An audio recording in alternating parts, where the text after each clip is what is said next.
Within Carl Jung's intricate map of human consciousness, the introverted intuitive emerges as perhaps the most enigmatic psychological type, a rare and complex profile distinguished by its profound inner orientation and sensitivity to invisible dimensions of reality. Unlike extroverted types who navigate the external world of action and social interaction, or sensing types anchored in tangible facts and practical details, the introverted intuitive exists in a perpetual state of communion with the unconscious. Their perception bypasses conventional logic entirely, functioning instead as a kind of psychic radar tuned to symbolic undercurrents, archetypal patterns, and embryonic potentials rising from depths beyond ordinary awareness. Where others perceive discrete events and concrete circumstances, these individuals detect the hidden currents shaping reality, the unspoken tensions in a room, the cultural transformations brewing beneath surface stability, or the unconscious motivations driving human behavior. Their minds operate as receivers for what Jung called the timeless background of the psyche, interpreting dreams as prophetic narratives, sensing disruptions before they manifest, and perceiving individuals not merely as they appear, but as embodiments of ancient archetypes. This orientation creates a fundamental dissonance with everyday life. The practical demands of careers, relationships, and social conventions often feel stiflingly trivial because the introverted intuitive is psychologically wired to dwell where meaning gestates, in the liminal space between the visible present and the invisible future. Consequently, they may appear detached or aloof, not from indifference, but because their consciousness naturally gravitates toward the symbolic dimension where reality's blueprints are drawn long before they materialize in the physical world, a gift granting profound insight yet demanding extraordinary psychological navigation. For the introverted intuitive, the profound clarity of their inner vision exists in agonizing contradiction with the visible world's indifference, where they perceive intricate tapestries of meaning, sensing the unresolved grief shadowing a colleague's smile, anticipating geopolitical upheaval through dreams of tidal waves, or recognizing a stranger as the living embodiment of the wounded healer archetype. Society demands quantifiable proof, linear reasoning, and pragmatic utility. This rift manifests in crushing daily encounters. Tentative attempts to articulate these perceptions are met with bewildered silence, reductive labels like overthinker, or clinical suspicion that pathologizes their depth as delusional ideation. Each dismissal becomes a silent incision, teaching the intuitive to retreat further into isolation, locking their symbolic insights within an increasingly fortified inner sanctum. Yet this self-protective silence, as Jung urgently warned, is where true danger germinates. Unexpressed visions do not dissipate. They accumulate psychic mass in the shadows, transforming from illuminating symbols into autonomous complexes that hijack the psyche. What began as a sacred dialogue with the unconscious, where snakes rise as metaphors for rebirth and storms presage cultural catharsis, mutates into a suffocating echo chamber. The individual ceases to interpret their visions. They are colonized by them. Dreams devolve into waking obsessions, archetypes metastasize into persecutory voices, and the boundary between revelation and psychosis blurs. This internal implosion, Jung observed, stems not from intuition itself, but from the failure to translate its language into the shared world, a failure that fractures the psyche's delicate balance and bursts what he termed the tyranny of the unrealized symbol. As the introverted intuitive withdraws deeper into their symbolic universe, severed from external validation and sensory grounding, a perilous psychological metamorphosis unfolds.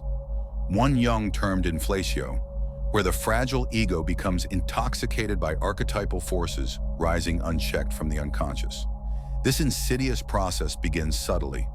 The individual, accustomed to perceiving profound patterns invisible to others, starts interpreting their sensitivity not merely as perception, but as cosmic election. They may feel chosen as a modern Cassandra, compelled to warn a blind society of impending collapse, or identify as an unacknowledged shaman, holding forbidden knowledge that ordinary minds cannot bear, or even embody the martyr archetype, framing their isolation as proof of spiritual superiority. With sensation, the function binding us to physical reality, repressed or underdeveloped, these identifications gain terrifying momentum. Practical obligations crumble into irrelevance.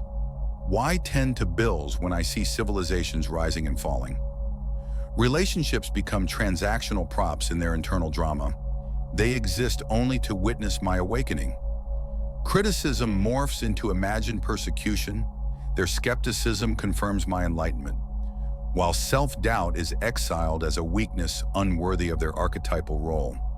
Herein lies the tragedy.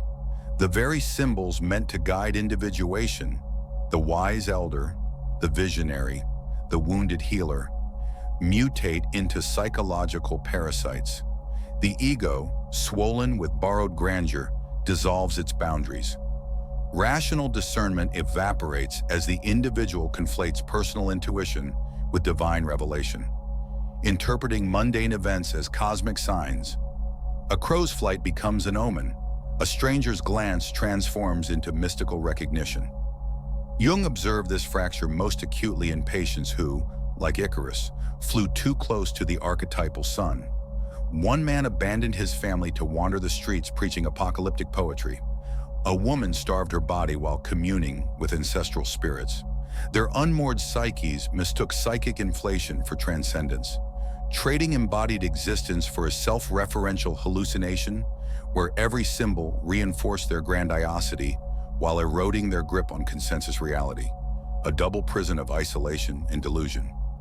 For the introverted intuitive teetering on the edge of psychic dissolution, Jung's antidote arrives not through suppression of their visions, but through a sacred act of translation, transmuting the raw, often terrifying symbols of the unconscious into tangible forms that bridge the chasm between inner chaos and outer reality. This process, which Jung termed the transcendent function, operates as psychological alchemy. When the black snake of unprocessed trauma is sculpted into clay, when the premonition of societal collapse crystallizes into dystopian fiction, or when the weight of ancestral grief flows as a cello sonata, the autonomous symbol ceases to fester in darkness and instead becomes an agent of healing. Consider Kafka, who transformed his suffocating premonitions of bureaucratic absurdity into literary labyrinths like The Trial, each parable objectifying his psychic claustrophobia, rendering private terror into universal metaphor. Or Van Gogh, whose swirling cypresses and incandescent stars were not mere paintings but vital exorcisms, bleeding his psychic turbulence onto canvas to prevent it from consuming his mind. Even Jung himself channeled his explosive visions, cosmic mandalas, talking serpents, divine lightning, into the structured systems of analytical psychology, most notably in his Red Book, where calligraphy and painting literally contain encounters with the unconscious. This externalization is not artistic indulgence, but a biological necessity for the intuitive introvert. It forces form upon formless dread, creating psychic distance between the seer and the seen. Yet expression alone is incomplete without its somatic counterpart, the deliberate cultivation of sensation, the repressed function that roots spirit in flesh. Simple rituals become lifelines, kneading bread dough until the mind's static fades into the rhythm of breath and muscle, planting seeds with bare hands to relearn nature's patient temporality, or the daily discipline of brewing tea, observing steam curl, feeling cup warmth, tasting bitterness, all training the psyche to inhabit the now. These acts anchor intuition's timeless drift, teaching the body what the mind resists, that symbols gain power not through isolation, but when they touch earth. The golden serpent of transformation, after all, can only rise when its tail remains buried in soil.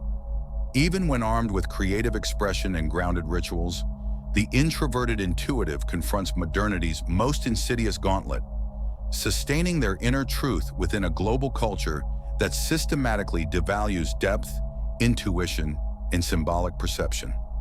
Our era worships at altars of measurable efficiency, corporate spreadsheets quantifying human worth, algorithms flattening nuance into data points, educational systems privileging rote memorization over contemplative insight, rendering the intuitive's visions not merely inconvenient, but existentially threatening to the status quo.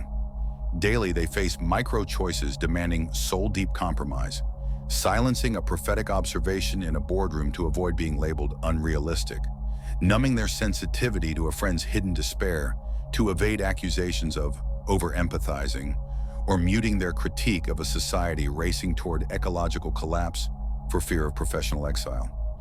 Each acquiescence carves away at their psychic integrity, yet each act of fidelity, however small, becomes revolutionary. Jung recognized this tension not as pathology, but as the crucible of individuation, the non-negotiable demand to honor one's symbolic core while navigating collective expectations. To live authentically as an introverted intuitive is to practice sacred stubbornness, breathing poetry into a spreadsheet, sensing the grief behind a stranger's rage without demanding recognition, or protecting solitary walks where city noise dissolves into birdsong and inner voices. This is neither withdrawal nor martyrdom, but embodied resistance, a commitment to dwell in meaning's depths while others skim surfaces. Paradoxically, by refusing to betray their vision, these individuals become quiet catalysts. Like Kafka's protagonists or Van Gogh's Starry Nights, their mere existence whispers to others that reality is vaster than materialism admits, that dreams hold weight, symbols carry medicine, and beneath the concrete lies a living unconscious. In a world starving for authenticity, their fidelity to the invisible becomes an unplanned gift, disturbing complacency and inviting the brave to glimpse what lies beyond the veil of the obvious.